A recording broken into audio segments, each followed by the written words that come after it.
আমি অশোক চক্রবর্তী একটা live video করছি।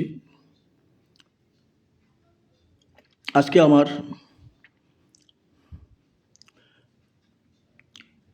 জীবন কাহিনীর একটু দুঃখজনক অধ্যায় বলবো। অবশ্যই আমি দুঃখজনক নই, আমি ভগবানের বাবা মার আশীর্বাদে যে শিক্ষা পেয়েছি এবং যে কর্ম করেছি, অর্থনৈতিকভাবে আমি যথেষ্ট সাবলীল। অর্থনৈতিক যার অবস্থা ভালো থাকে অবশ্যই তার মন ভালো হবে। অন্য সাইডে হয়তো সাংসারিক জীবনে হয়তো অনেক শান্তি না পেতে পারে, কিন্তু অর্থনীতি যদি তার যা সবল, সে কিন্তু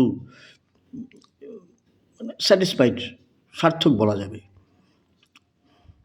এখন আমি বলছি যে আমার পৈতৃক বাসা ছিল, যে বাসায় আমি পড়াশোনা করেছি, বাবার তৈরি বাসা। সে বাসার মধ্যে আমারও অনেকখানি অর্থনৈতিক এবং বুদ্ধি প্রয়োগ করে আমিও অনেক সে বাড়িতে অর্থ বিনিয়োগ করে রুম বানিয়েছি, একটা দুটো রুম বানিয়েছিলাম। সেই বাড়িটা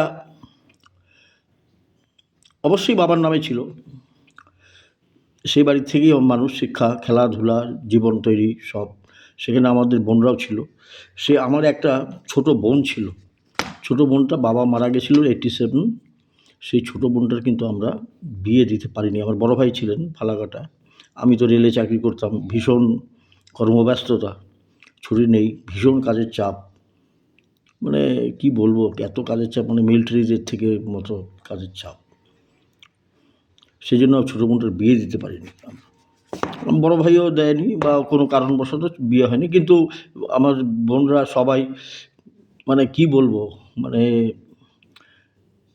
আমার যে চার বোন ভাইদের থেকে বেশি শিক্ষিত।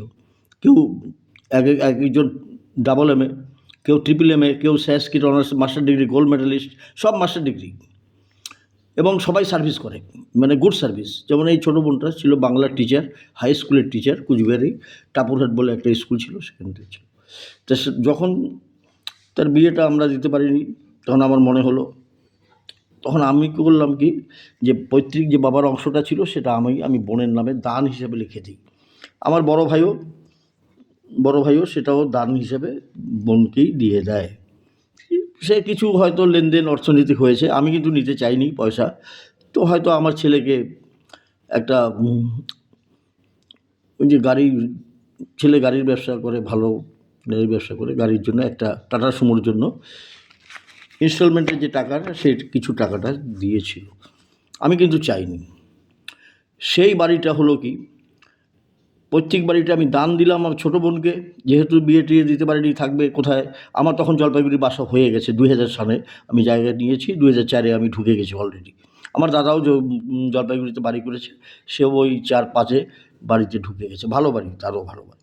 দাদাও মাস্টার ছিলেন, হাই স্কুলে মাস্টার ডিগ্রি বেঙ্গলি ছিলেন। সেও ফালাকাটার সামনে একটা কুশিয়াবাড়ি হলেশ্বর হাই স্কুলের টিচার ছিলেন। তা আমরা বোনকে লিখে দিই। সে বোন করলো কি, বাড়িটা আমার অনুমতি বিনা, সে আমার এক বোনের মেয়েকে তার নামে বাড়িটা লিখে দেওয়া হলো, কুচবিহারের বাড়িটা, আমার অনুমতি বিনা। সেটাতে মনে ভীষণ বেদনা লাগলো যে পৈতৃক বাড়ি, সেটা আবার আরেকজনকে দিয়ে দিল। সেই বোনের মেয়ের কিন্তু একটা বিশাল বাড়ি আছে, সেও ভীষণ অর্থনৈতিকভাবে বলশালী। তার হাজব্যান্ড মিলিটারির একটা কর্নেল পদের মধ্যে আছে, তাকে বাড়িটা লিখে দিল। আমি মনে খুব বেদনা পেলাম। আমি বোনকে বলে দিলাম, এটা কী করলি, আমার অনুমতি না নিই, তোর নামে ছিল বাড়ি, আমি তোকে দান রেখে দিয়েছি, তুই আবার ওকে দিয়ে দিলি কেন। আমি কিন্তু খুব বেদনা পেলাম। আমি কিন্তু আর তোর ওখানে যাবো না, থাকতে পারবো না, কারণ এটা পৈতৃক বাসা, তুই অন্যকে দিয়ে দিয়েছিস। এটা হলো কুচবিহারের বাড়িটা চলে গেল। জলপাইগুড়ির বাড়িটা যেটা করা হলো, আমি নিজেই করেছি এবং আমার টাকা পয়সা এবং নিজে প্ল্যান পাস করে নিজে দাঁড়িয়ে থেকে করেছি। সেটা করলাম কি, সরকারি যেহেতু সেন্ট্রাল গভর্নমেন্টের চাকরি, কতগুলো আইনগতভাবে বাধা ছিল, সেটা আমি আমার মিসেসের নামে করেছিলাম বাড়িটা। এই জলপাইগুড়ি বাসাটা 4 কাঠার উপরে 3 তলা বাড়ি, সুন্দর বাড়ি, সুন্দর বাড়ি। পিডব্লিউডি ইঞ্জিনিয়াররা বলছেন ভেরি গুড। এটা হলো অ্যান্টি আর্থকুয়েক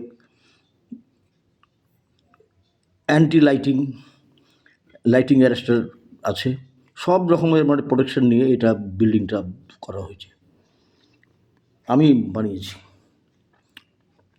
একতলাটা তো আমি বানিয়েছি, দোতলাটার সময় পারিনি, দোতলাটা ছেলের মা মিলে করেছে, সেটা অতটা আমি সার্টিফাই করতে পারিনি। যাই হোক, সেই বাড়িটাও হলো গিয়ে আমার মিসেসের নামে। আলটিমেটলি কী হলো, লাস্ট লাইফে পরিণতিতে মিসেসের সঙ্গে আমার সম্পর্কটা ভীষণ ডিটেরিয়েট করে যায়। তো এখন যেহেতু আমার নামে নাই, তা বাড়িটাও আমার নামে নাই, মনোবেদনায় খুবই ভুগছি। কুচবিহারের বাড়িটাও চলে গেল, জলপাইগুড়ির বাড়িটাও মনোবেদনাতে ভুগছি, কারণ মিসেসের সঙ্গে সম্পর্ক অত্যন্ত খারাপ, অত্যন্ত মানে চূড়ান্ত, নদীর কিনারায়, মানে কি যেটাকে বলবেন যে বিচ্ছেদের একেবারে শেষ পর্যায়ে। এমনি আমিও মন থেকে সরিয়ে দিচ্ছি, সে জীবিত থাকলেও আমার কাছে সে মৃত স্বরূপ।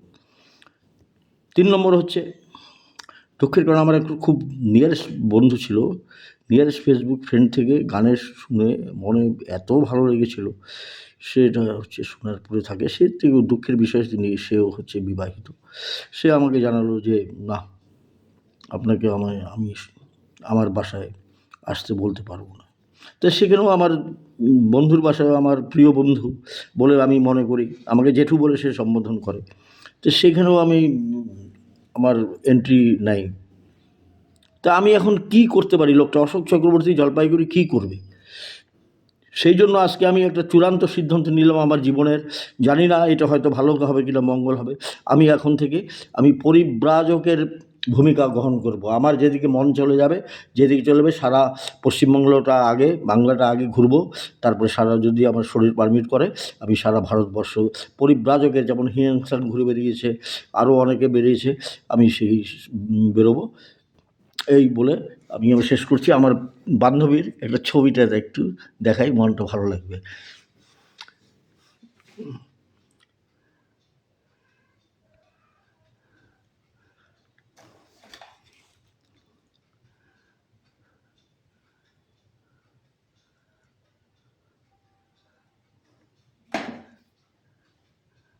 এই বলে আমি শেষ করলাম।